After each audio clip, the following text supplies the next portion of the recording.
Rajuman journey, kansilado na ang ilang flights sa bansa dahil sa banta ng Bagyong Uwan na posibleng lumakas bilang super typhoon ngayong gabi o bukas.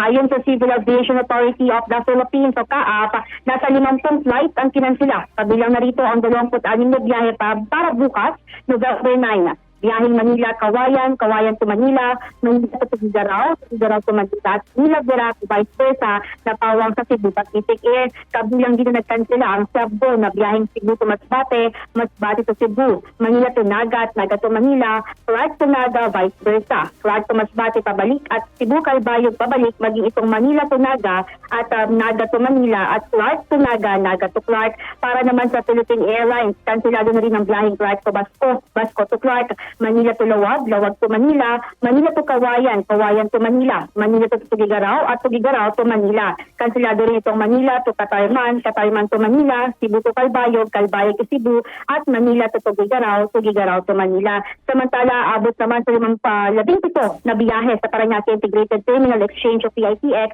ang kansilado ngayong Sabado, November 8 dahil pa rin sa Bagyong Uwan. Kabilang ang mga biyaheng Masbate sa Bicol Region, Eastern Samar at Lawang, napawang sa Visayas at Northern Samar, San Jose Occidental Mindoro, Davao City at Tagum sa Mindanao.